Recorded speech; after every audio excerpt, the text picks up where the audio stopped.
नमस्कार, बहुत स्वागत है आपका। मैं हूं आपके साथ सुमित शर्मा और बुलेटिन में हम सबसे पहले बात करेंगे बीजेपी की। बीजेपी ने चुनाव को लेकर तैयारियां अपनी तेज कर दी हैं। सीएम शिवराज लगातार अपने विधायकों से बैठक कर रहे हैं। विधायकों की बैठक जारी है सीएम शिवराज के साथ।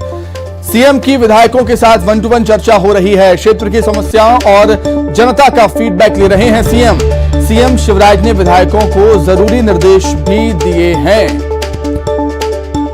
तो इस 1-to-1 चर्चा को चुनाव की तैयारियों से जोड़कर भी देखा जा रहा है। कई ऐसे विधायक हैं जिनसे चर्चा सीएम शिवराज ने कर ली है, कई ऐसे विधायक हैं जो अभी बाकी हैं चर्चा के लिए, और विधायकों के मुख्यमंत्री निवास पहुंचने का सिलसिला लगातार जारी है। रिपोर्ट कार्ड लेकर आने को कहा गया है विधायकों को। क्षेत्र के विकास, फीडबैक और जनता का फीडबैक सीएम शिवराज यहां पर ले रहे हैं अपने विधायकों से। क्षेत्र की समस्या है वो बताए इनको जी। उन्होंने आश्वस्त किया कि हम सब कर देंगे और बताया कि आप अपने विधानसभा में सब जो भी सर्वे आया क्या है क्या नहीं है थोड़ा बहुत हल्का फुल्का मेहनत करो, प्रयास करो, चुनाव जीतना पर और क्या। के बारे में बात हुई, विकास के बारे में जो हमारा विकास थोड़ा रह गया उनके बारे में बात हुई और सरकार की जो योजनाएं हैं वो गांव-गांव तक पहुंचे, प्रचार प्रसार हो, इस संबंध में।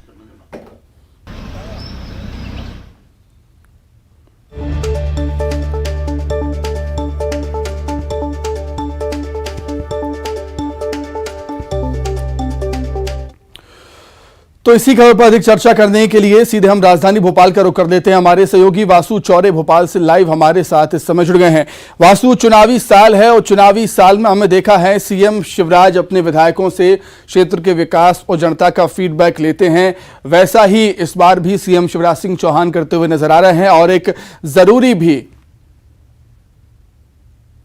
बिल्कुल सुमित, देखिए ये पूरी प्रक्रिया बेहद ज़रूरी हो जाती है और ख़ासतौर पर जब आपको चुनावी मैदान में जाना हो, जिस तरीके की बातें सामने आ रही हैं, एनालिसिस सामने आ रहा है, काफ़ी कांटे का मुकाबला जो है वो मध्य प्रदेश में इन चुनावों में होना है। लिहाजा बीजेपी पूरी तरह से तैयार है, कमर कस चुकी है। एक और जहाँ बीजेपी के तमाम नेता ग्राउंड लेवल पर जाकर खुद काम कर रहे हैं, खुद प्रचार प्रसार की कमान संभाले हुए हैं, तो वहीं सीएम शिवराज सिंह चौहान बीते 2 दिनों से लगातार अपने विधायकों के साथ चर्चा कर रहे हैं, उनसे संवाद कर रहे हैं, उनसे फीडबैक ले रहे हैं कि जनता क्या कुछ कह रही है, लोगों की आपके क्षेत्रों में क्या कुछ समस्याएं हैं, कौन से ऐसे काम हैं जो अभी भी वहां पे व्यापक रूप पे करने की आवश्यकता है, जरूरत है, जनता की क्या कुछ मांगे हैं, उनको लेकर ये पूरी बैठकें हुई हैं, चर्चा हुई है। और अंदर खाने की खबर ये भी है कि बीजेपी के पास जो फीडबैक पहुंचा है, पार्टी लेवल के सर्वेस की बात हो या फिर अन्य सोर्सेज से हो, उसको लेकर भी विधायकों से सीधा संवाद सीएम शिवराज सिंह चौहान कर रहे हैं। और इन पूरी चर्चाओं के दौरान खास दिशा निर्देश भी दिए जा रहे हैं। ये भी दिशा निर्देश दिए गए हैं कि अब आपको अपने क्षेत्रों में सक्रियता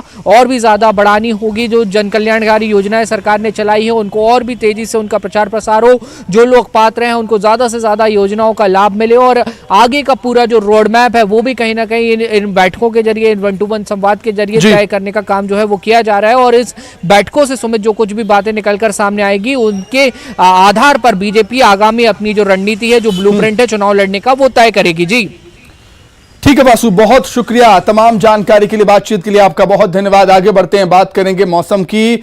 मध्य प्रदेश में तेज बारिश का सिलसिला जारी रहेगा, यह कहना है मौसम विभाग का। मौसम विभाग ने अलर्ट जारी किया है प्रदेश में। मौसम विभाग ने ऑरेंज और येलो अलर्ट जारी किया है प्रदेश के कई हिस्सों के लिए। नर्मदापुरम, खरगोन, रायसेन, बैतूल जिलों में ऑरेंज अलर्ट है। 7 मई तक प्रदेश भर में बारिश का दौर जारी रहेगा।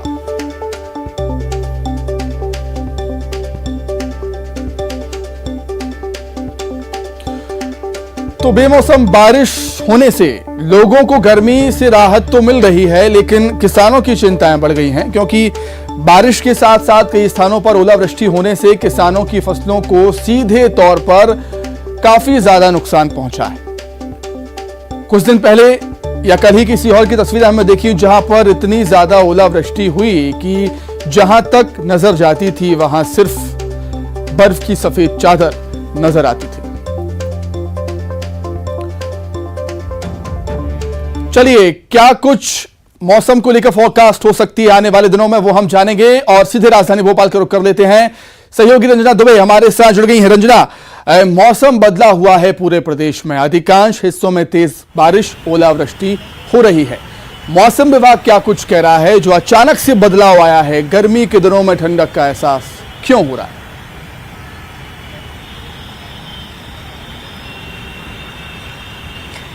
जी सुमित, मध्य प्रदेश की अगर बात कर ली जाए तो मई के महीने में मौसम पूरी तरह से बदला हुआ नजर आ रहा है और ये बदलाव मई की शुरुआत से नहीं है बल्कि अप्रैल महीने के आखिरी हफ्ते से ही लगातार इस तरीके से जो मौसम बदला हुआ है वो नजर आ रहा है, जिसमें प्रदेश भर के ज्यादातर जो जिले हैं वहां पर ओलावृष्टि के साथ साथ तेज बारिश का दौर जारी है। और इसके पीछे मौसम विभाग का यही कहना है कि जो दक्षिण पश्चिमी पाकिस्तान है उसके ऊपर एक सिस्टम बना हुआ है और एक द्रोणिका लाइन भी बनी हुई है जिसका सीधा असर मध्य प्रदेश में दिखाई दे रहा है। और सिस्टम सक्रिय होने के चलते ही लगातार प्रदेश भर में इस तरीके का मौसम बना हुआ है और इस बार सिर्फ राजधानी भोपाल ही नहीं बल्कि प्रदेश भर के ज्यादातर जो संभाग हैं वो पूरी तरह से बारिश से तरबतर नजर आ रहे हैं और प्रदेश भर के ज्यादातर हिस्सों में मौसम विभाग ने ओलावृष्टि की संभावना भी जताई है। शाजापुर की अगर बात कर ली जाए तो वहां पर बड़ी संख्या में जो ओलावृष्टि है वो भी कल हुई थी और आने वाले दिनों की अगर बात कर ली जाए तो फिलहाल जो मौसम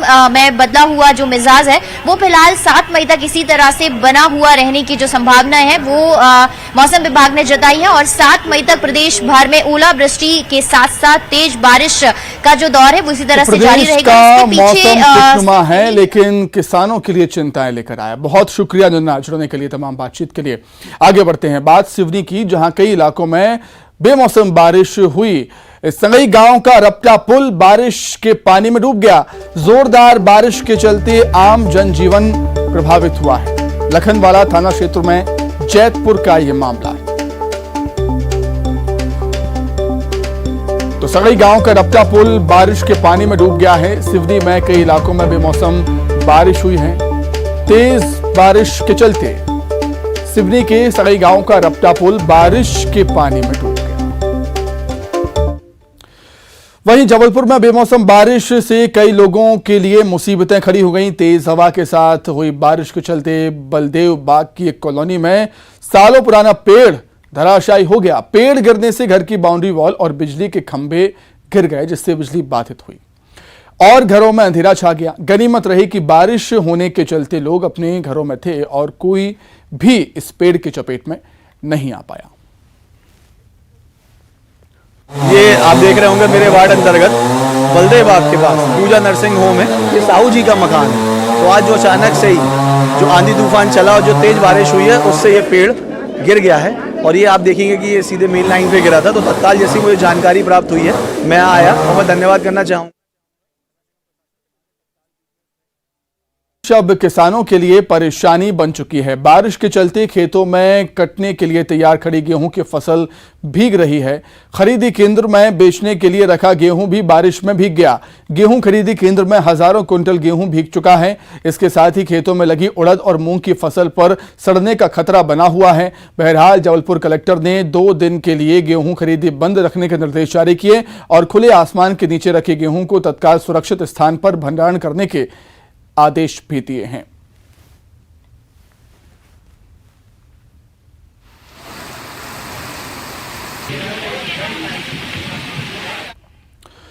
और अब बात करेंगे बालाघाट की, जहां national highway authority of India की बड़ी लापरवाही देखने को मिली। दरअसल यहां पर बेमौसम बारिश में एक पुलिया बह गई। तस्वीरों में हम आपको दिखाएंगे कि किस तरीके से बारिश से पुलिया बह गई है और इस हल्की बारिश में ही पुलिया का क्या हाल हो गया, तस्वीरों में आप देख सकते हैं। बताया जाता है कि कुछ माह पहले ही इस पुलिया की मरम्मत हुई थी। पुल बहने से बालाघाट से नैनपुर, मंडला, सिवनी, जबलपुर सहित अन्य मार्ग पर चलने वाले वाहनों के पहिए थम गए। बहरहाल प्रशासनिक आला अधिकारियों का कहना है कि मामले की जांच कराई जा रही है। इस मामले में जो भी दोषी है उस पर कार्रवाई होगी। इंदौर से खबर, जहां महू के चोरल डैम में डूबने से 2 लड़कों की मौत हो गई। ग्रामीणों ने कड़ी मशक्कत से शवों को बाहर निकाला। पीएम के बाद शव परिजन को सौंप दिए गए। डैम में नहाते वक्त गहरे पानी में चले गए थे दोनों लड़के और हादसा हो गया।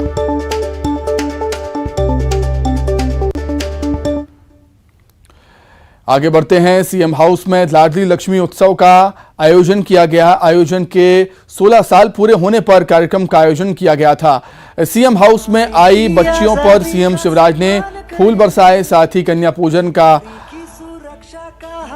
सम्मान भी किया। उन्होंने कहा कि प्रदेश भर में 9 मई से 15 मई तक लाडली लक्ष्मी योजना के तहत कार्यक्रम आयोजित किए जाएंगे। लाडली योजना के तहत चिन्हित मेडिकल कॉलेज, इंजीनियरिंग और लॉ कॉलेज की फीस अब सरकार भरवाएगी। सीएम ने कहा कि ये लाडली लक्ष्मी योजना का प्रभाव ही है कि आज प्रदेश में 1000 लड़कों और 956 लड़कियों का जन्म हो रहा है। कार्यक्रम में चिकित्सा शिक्षा मंत्री विश्वास सारंग, सांसद प्रज्ञा सिंह ठाकुर, विधायक कृष्णा गौर मौजूद रहीं। जो दिल का हो खूबसूरत, खुदा ने ऐसे लोगों को कम बनाया है। जो दिल का हो खूबसूरत। लाडली लक्ष्मी दिवस की बधाइयां देता हूं। और केवल आज कार्यक्रम नहीं होगा मेरी बेटियों, जैसा कार्यक्रम भोपाल में हुआ आज सब जगह होना चाहिए कि नहीं? जोर से बोलो, होना चाहिए। तो अब हम तय कर रहे हैं कि 9 तारीख से लेके 15 तारीख तक बेटियों के हर पंचायत में और हर शहर में अलग अलग कार्यक्रम होंगे। मेडिकल कॉलेज की फीस भी, इंजीनियरिंग कॉलेज, चिन्हित इंजीनियरिंग कॉलेज की फीस भी, क्लैट के माध्यम से लॉ कॉलेज की फीस भी, आईआईटी की फीस भी अब मम्मी पापा नहीं भरवाएंगे। कौन भरवाएगा? मामा भरवाएगा। भारतीय जनता पार्टी की सरकार भरवाएगी। कमलनाथ के हिंदुओं को लेकर दिए गए बयान पर बीजेपी हमलावर है। नरोत्तम मिश्रा ने कमलनाथ पर हिंदुओं के अपमान का आरोप लगाया। साथ ही तंज कसते हुए कहा कि जब कांग्रेस की सरकार होती है तब इनके लिए हिंदू समझदार हो जाता है।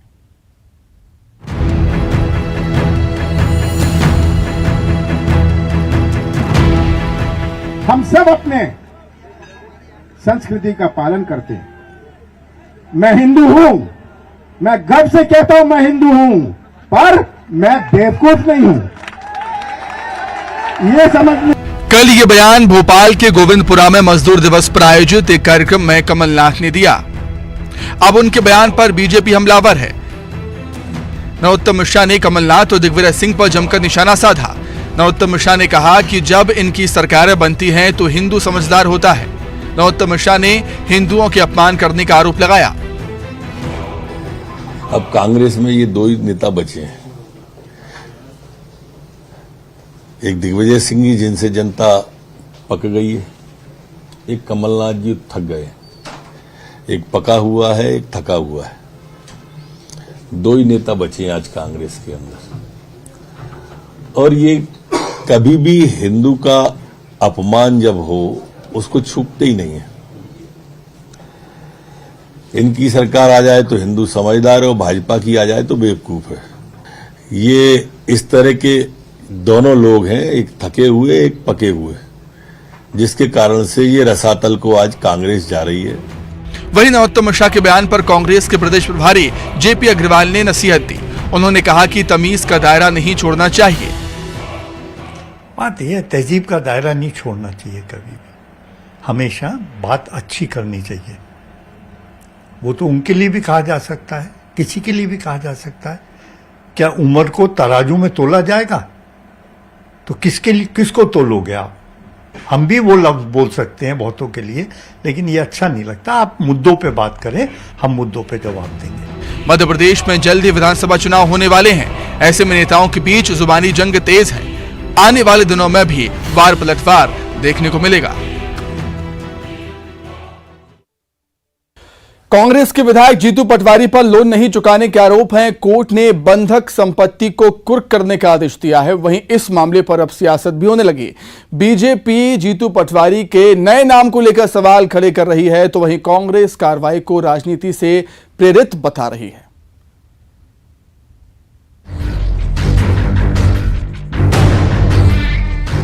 कांग्रेस विधायक जीतू पटवारी का वेयरहाउस कुर्क किया जाएगा। पटवारी ने महेश उर्फ जितेंद्र के नाम से 8.25 करोड़ का बैंक से लोन लिया था, लेकिन लोन चुकता नहीं किया। लिहाजा इस मामले को लेकर बैंक कोर्ट गया और कोर्ट ने बंधक संपत्ति को कुर्क करने का आदेश दे दिया। उधर इस मामले पर राजनीति भी होने लगी है। बीजेपी ने एक व्यक्ति के 3-3 नाम होने पर सवाल उठाए हैं, साथ ही जीतू पटवारी से सफाई की मांग भी की। जीतू पटवारी का एक बैंक लोन का मामला सामने आया, जिसके अंदर उनका एक नया नाम सामने आया, महेश पटवारी। पहले जीतू पटवारी, फिर जितेंद्र पटवारी और महेश पटवारी, एक व्यक्ति के इतने नाम। ये कारण क्या समझ लीजिए, तो कारण सोच का विषय है कि एक व्यक्ति के इतने नाम क्यों। एक व्यक्ति का तो एक नाम होता है, अभी तक हमने देखा 3-3 नाम, एक नया नाम निकल के आया। तो बड़ा सवाल प्रदेश की जनता के सामने है कि एक व्यक्ति आखिर इतने नाम रख के क्यों चल रहा है, उसके पीछे क्या कारण है, ये खुद उन्हें स्पष्ट करना चाहिए। उधर कांग्रेस ने कुर्की की कार्रवाई को राजनीति से प्रेरित बता दिया। नहीं, ये तो बैंकिंग प्रक्रिया है और वो तो स्वयं स्वीकार कर रहे हैं कि उन्होंने कर्ज लिया है तो चुकाएंगे, उसमें कोई ऐसी बात थोड़ी है। भारतीय जनता पार्टी को उन नेताओं की फिक्र करना चाहिए, उन पूर्व मंत्रियों की फिक्र करना चाहिए जिनके जो है करोड़ों रुपए के चेक बाउंस हुए हैं और उन्होंने बैंक के साथ धोखा किया है। उनकी चर्चा भारतीय जनता पार्टी नहीं करती। तो भारतीय जनता पार्टी जो है अपने गिरेबान में नहीं झांकती है, कहानी अपना टैंक निहोरे ने दूसरे से कहीं फुली हुई है। कांग्रेस भले कुर्की के मामले को राजनीति से प्रेरित बता रही हो, लेकिन ये कहना भी क्या राजनीति नहीं है। पूर्व मंत्री दीपक जोशी के कांग्रेस में शामिल होने की अटकलों पर बीजेपी ने प्रतिक्रिया दी है। मंत्री नरोत्तम मिश्रा ने दीपक जोशी को बीजेपी का निष्ठावान कार्यकर्ता बताया, साथ ही किसी भी नाराजगी से इनकार किया। वहीं प्रदेश अध्यक्ष वीडी शर्मा ने कहा कि दीपक जोशी कांग्रेस में नहीं जाएंगे। वीडी शर्मा ने कहा कि वो हमारे परिवार के अभिन्न अंग हैं। हालांकि इससे पहले दीपक जोशी ने भी कांग्रेस में शामिल होने के संकेत दिए थे। हमारे वरिष्ठ कार्यकर्ता हैं, मेरे साथ मंत्रिमंडल में रहे हैं, बहुत योग्य व्यक्ति हैं, समर्पित व्यक्ति हैं और राजनीतिक संत जिन्हें कहते थे, जिनकी जिस वृक्ष की छाया में नरोत्तम जैसे अनेक लोग पार्टी से जुड़े और विकसित हुए, दीपक हमारे ऐसे कार्यकर्ता। तो दीपक जोशी हमारे परिवार के अभिन्न अंग हैं, एक अच्छे हमारे नेता हैं, इसलिए मुझे ऐसा लगता है कि ऐसी कोई बात नहीं होगी, न है, लेकिन छोटी छोटी बातें चलती रहती हैं। दीपक जोशी जी और भारतीय जनता पार्टी तो ये मिलजुल करके कभी ऐसी बातें उनके मन के अंदर नहीं आएंगी, आई भी होंगी तो हमारा संवाद है, हमारी आपसी कोई पद्धति है, उस पर उन चीज़ों को समाहित करते हैं। मध्य प्रदेश में सरकारी डॉक्टर्स का आंदोलन जारी है। इनके आंदोलन का आज दूसरा दिन है। डॉक्टर्स ने ओपीडी में आज 2 घंटे काम का बहिष्कार किया। प्रदेश भर के 10,000 डॉक्टर्स और 3,300 जूनियर डॉक्टर्स, 1,400 एनएचएम संविदा डॉक्टर्स हैं, ये सभी आंदोलन में शामिल हुए। मेडिकल वर्ग में प्रशासनिक अधिकारियों की दखलंदाजी कम करने, विभागीय विसंगतियां दूर करने की मांग को लेकर ये लोग आंदोलन कर रहे हैं। कल से ये लोग अनिश्चितकालीन हड़ताल पर भी जाएंगे।